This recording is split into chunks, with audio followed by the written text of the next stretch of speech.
Hey guys, how's it going? DJ2 here, and welcome back to Fortnite Save the World. And I'm gonna be doing a little bit of Let's Talk right now. Now, this is not the video I had planned on doing today, but during today's stream, there was a very interesting question that I answered in a certain way during the stream, and then I kept thinking about it after, and I realized that I want to kind of talk about this because no one has ever asked this particular question in this way.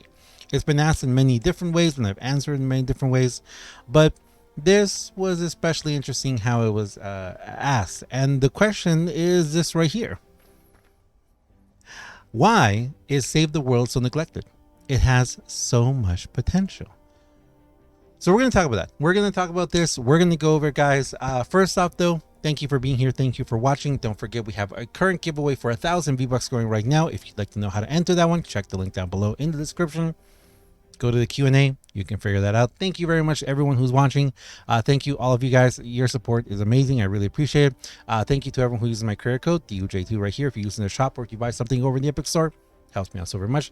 And thank you to everyone who is a member of the channel. You guys are the real MVPs. I appreciate you all so very much. So let's talk about this. We're going to jump into this one. Why is Save the World so neglected? It has so much potential. Now, I've talked many times about how I've made jokes too about the developer Cloakstar. We've talked about how Epic looks at Save the World. We've talked about why I think that Epic doesn't really, what happened, where did it all go wrong, all that. But during the stream today, and I do apologize, I don't remember who it was exactly who asked this question. I do apologize. I tried to find it, but I couldn't look for it. I couldn't find it. But thank you very much, whoever asked this question, because it was a very it was not a well worded question, but it was worded differently so that I feel like I can answer this in a way that hopefully I can make a little bit of sense here. So why is Save the World neglected? It has so much potential. Now let me answer both of these questions separately first. I know we'll answer the second part first. It has so much potential. Yes, Save the World has massive potential. As you guys see, I just got Gia, and I actually haven't even leveled her up yet. I'm gonna work on her. I think I'm gonna make her into a seismic smash hero.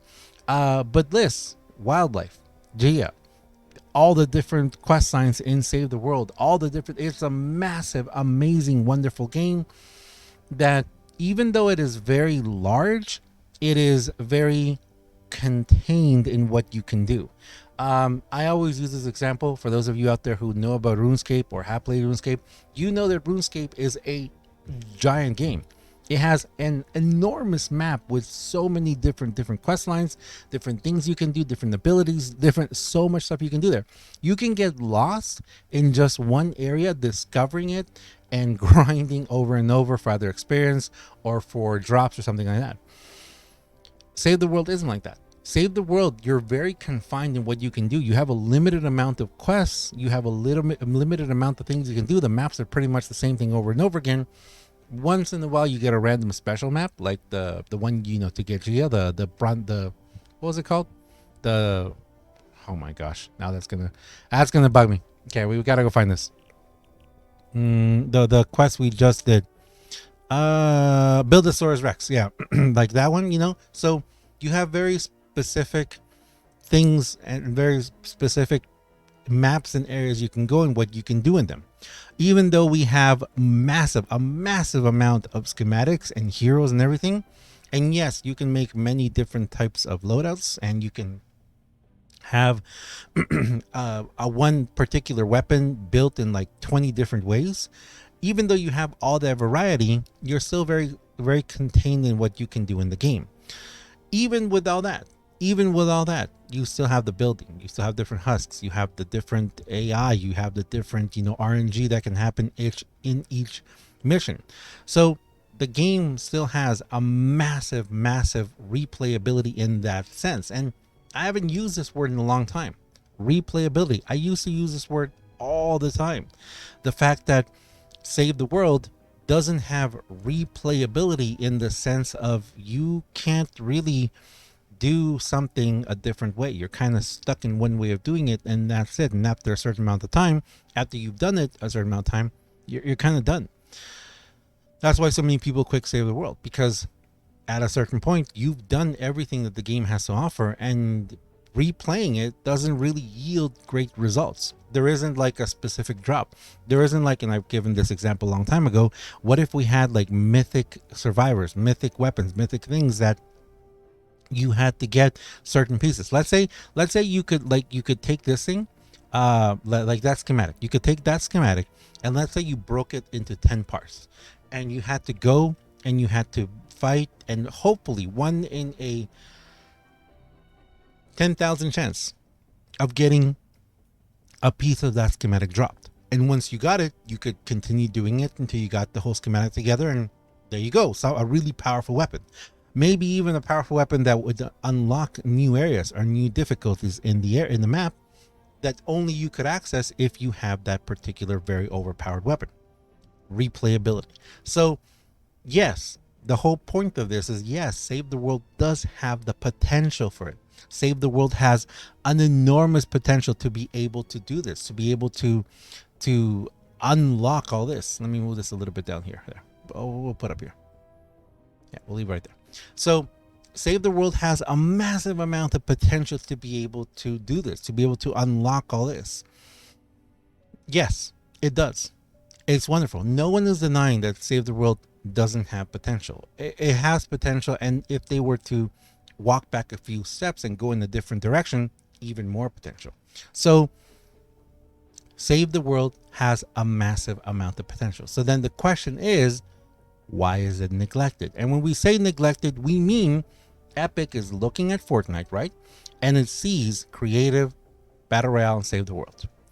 And Epic chooses to put much more time, attention, all the time and attention on battle royale. Now, why is that?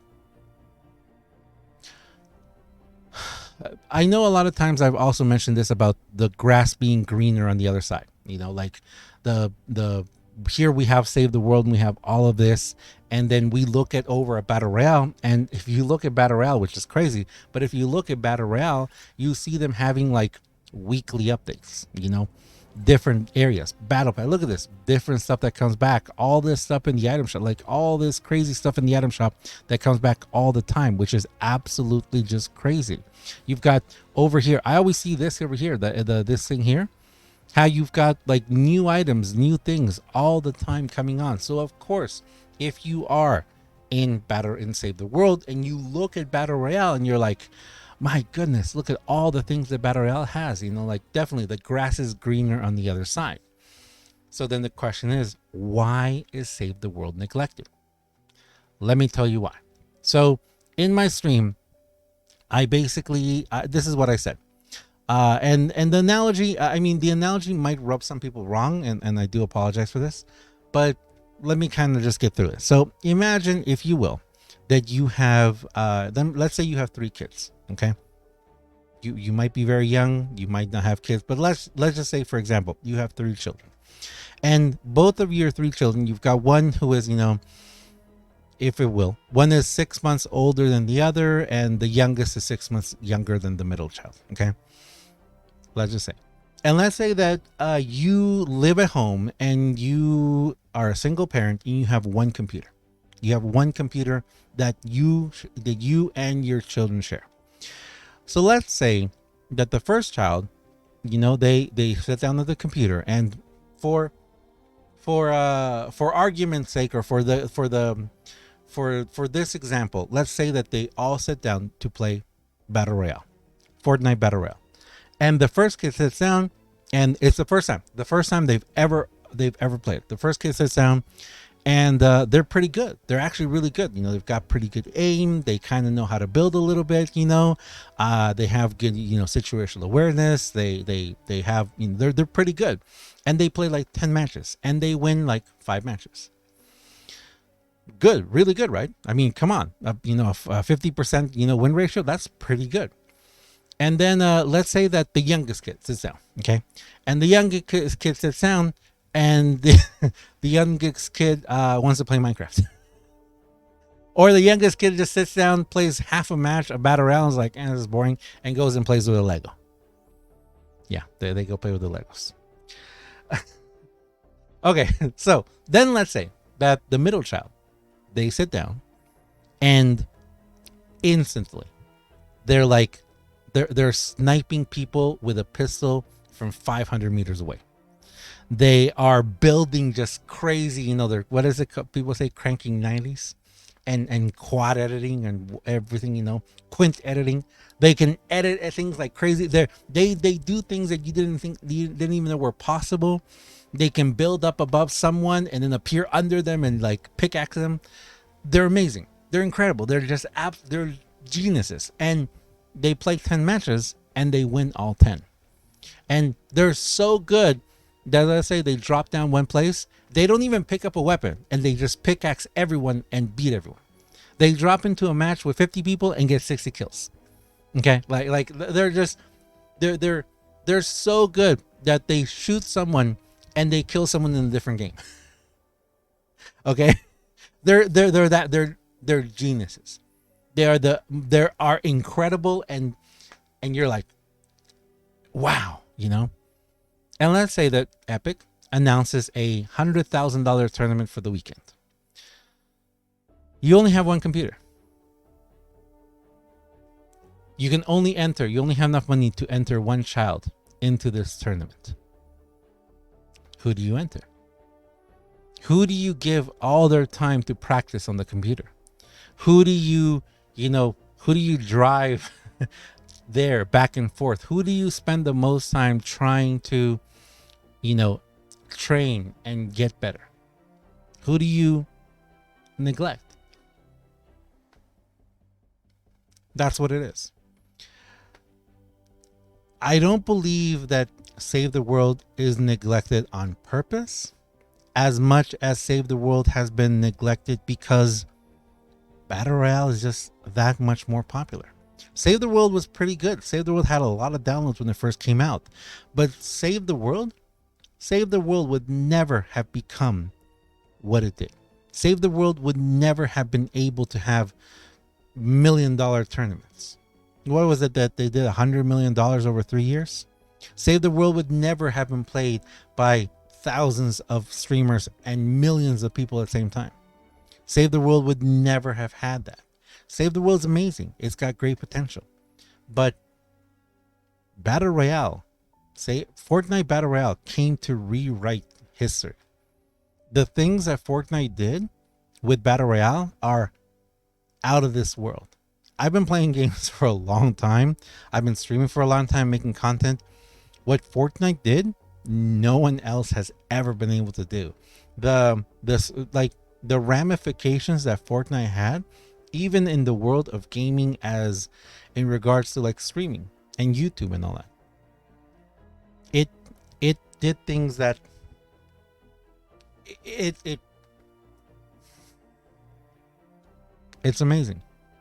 So I don't believe that Save the World has been neglected on purpose.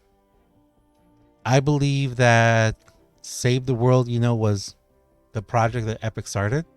And then Battle Royale was this thing where they were like, you know what? It'd be fun. Let's empty this island, drop a bunch of people in there, test the limits of our system and see what happens. I don't think they ever expected Battle Royale to be what it has become and what it was. Because let's face it, Battle Royale is not what it once was. It never will be again, I'm sure. But yeah, so I'm gonna leave it there, guys. I hope this kind of explains a little bit. I'm gonna put it right there on my face. Why is Save the World so neglected? Because their younger brother, Fortnite Battle Royale, is a one-of-a-kind, once-in-a-lifetime genius. And as good as Save the World is, as wonderful as Save the World is, yeah, Fortnite Battle Royale was that much better. Having said that, I hope that one day, once, the rage and drama and all the wonderfulness has passed, let's say the world's still there. And it does have a lot of potential, a lot of untapped potential, a lot of things that could still be done with it. And maybe at that time, Epic would be like, hey, you know what? Your brother, Battle Royale, they made $300 billion. I'm sorry that we had to give them the computer and all the time, but you know what? We have all this money now. What do you want to do? You want to go to the best university in the world? You want to go do this? You want to start a business? We have now the capital and the time to be able to develop you. Let's hope that's what happens. I'm leaving it there, guys. As always, I am DUJ2. Thank you very much for watching. Thank you for everything, guys. I appreciate you all so very much. As always, I am DUJ2. If you guys enjoy this video, if you enjoy what I do on my channel, please do me a huge favor and have yourself a fantastic day. Thanks a lot for watching, guys, and I'll see you guys in the next one. See ya.